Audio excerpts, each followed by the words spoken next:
Hello' everyone, সকলোকে মোৰ চেনেললৈ স্বাগতম জনাইছোঁ। এতিয়া যিহেতু গৰম বন্ধ চলি আছে, স্কুলবিলাক বন্ধ হৈ আছে, এই সময়ছোৱাত আমি আমাৰ ল'ৰা ছোৱালীবিলাকক কি ধৰণে ব্যস্ত ৰাখিম, এইটো আমাৰ বাবে এটা ডাঙৰ চিন্তাৰ বিষয়। গতিকে ল'ৰা ছোৱালীবিলাকক আমি খেলা ধূলাৰ লগতে যাতে পঢ়া শুনাৰ প্ৰতিও আগ্ৰহী হৈ থাকিব পাৰে, তাৰ বাবে আমি কিছুমান এনেকুৱা ধৰণৰ ৱৰ্কশ্বীট আমি ঘৰতে তেওঁলোকক বনাই দিব পাৰোঁ। মই কিছুমান ৱৰ্কশ্বীট বনাইছোঁ। তেনেকুৱা আমি ৱৰ্কশ্বীটবিলাক নিজে ঘৰতে বনাই দি পঢ়াৰ লগত আমি তেওঁলোকৰ সম্পৰ্কটো আমি ৰাখিব পাৰোঁ। এখন ৱৰ্কশ্বীট বনাইছোঁ। প্ৰথমতে মই দিছোঁ ভুল আখৰত গোল চিন দিয়া। ইয়াত যিহেতু মই কিছুমান বৰ্ণ দি দিছোঁ, এই বৰ্ণবিলাকত যিটো ভুল হয় সেই ভুলটো তেওঁলোকে কি কৰিব, গোল চিন দিব। আমাৰ শিশুসকলে এনেও খেলা ধূলাৰ জৰিয়তে পঢ়ি ভাল পায়। গতিকে ইয়াত দেখিছে অটো দিয়া আছে, এইটো শুদ্ধ আখৰ। গতিকে ইয়াৰ পৰা তেওঁলোকে ভালকৈ আখৰ চিনি পাইছে নে নাই সেইটোও আমি গম পাম। এতিয়া এইটো আখৰ, এইটো কটো উল্টাকৈ আছে, গতিকে এই কটো তেনেকৈ গোল চিন দিব। ৰটো ঠিকে আছে, আকৌ এই আখৰটো যিহেতু ভুল হৈ আছে, ইয়াত এই ধৰণে গোল চিন দিব। ইয়াৰ পৰা আমি গম পাম যে তেওঁলোকে আখৰবিলাক ভালদৰে চিনিব পাৰিছেনে নাই। এই ধৰণে যিকেইটা ভুল আখৰ আছে তাত তেওঁলোকে গোল দি যাব পাৰিব।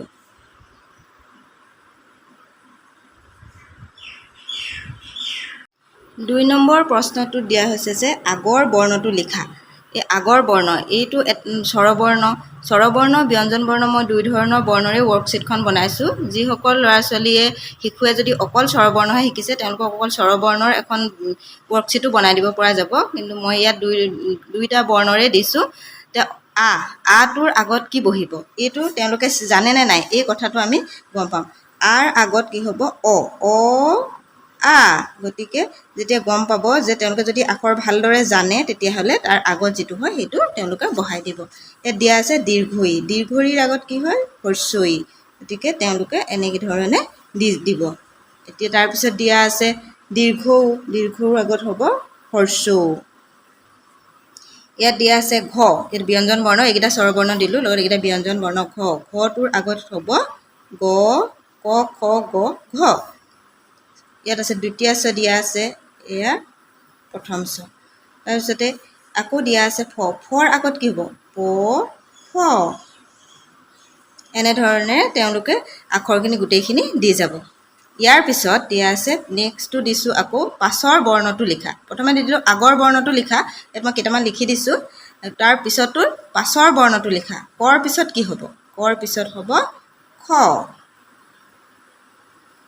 এইটো হৈছে মূৰ্ধন্যা ড, মূৰ্ধন্যা ধ, দন্তীয়া ত।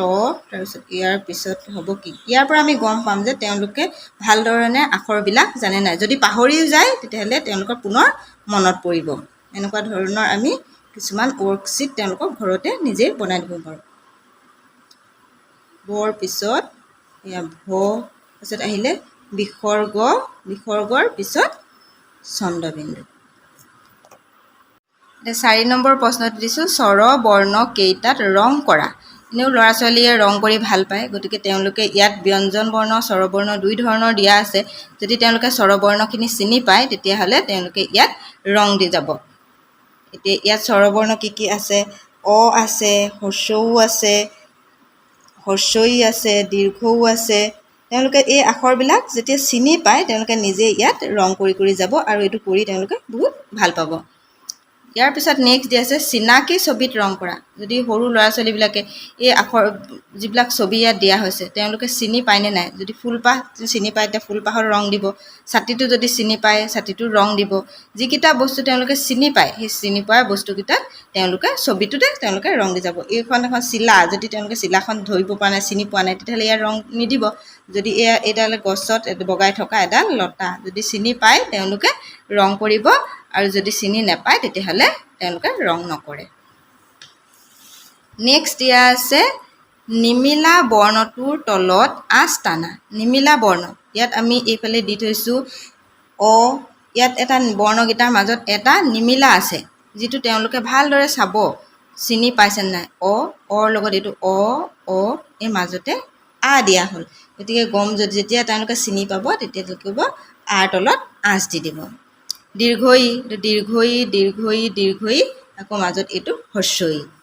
তাৰপিছত ৰিত এইটো ভুল হৈ গ'ল, মানে এইটো নাই মিলা যেনেকৈ এইটো ৰি নিলিখি ঝ লিখা হ'ল বাকীকেইটা ৰি গতিকে ইয়াত তেওঁলোকে তলত আঁচ টানিব এইটো হৰ্ষৌ মাজতে দীৰ্ঘও এটা আহিলে আকৌ হৰ্ষৌ তাৰপিছত ঐ এইটো এটো তেওঁলোকে চাব আমি গোটেইকেইটা দিয়া আছে কিন্তু প্ৰথমতে এইটো ঐ দিয়া গৈছে গতিকে এইটো যিহেতু নাই মিলা গতিকে ইয়াৰ তলত তেওঁলোকে আঁচ টানিব এইধৰণে আপোনালোকে কিছুমান ৱৰ্কশ্বীট ল'ৰা ছোৱালীক বনাই দিব পাৰে মই এখন আপোনালোকক আৰ্হি ধৰণে বনাই দিলোঁ আপোনালোকে চাই আৰু এনেধৰণে নিজৰ ল'ৰা ছোৱালীক ঘৰতে বনাই দিব পাৰিব এই ভিডিঅ'টো চাই আপোনালোকৰ যদি অকণমান হ'লেও সহায় হৈছে বুলি ভাবিছে তেতিয়াহ'লে মই নেক্সট পাৰ্ট আকৌ দিম আপোনালোকে লাইক কৰিব কমেণ্ট কৰিব আৰু ছাবস্ক্ৰাইবো কৰি থ'ব তেতিয়া মই ইয়াৰ পিছত আকৌ নতুন পাৰ্ট লৈ আহিম আৰু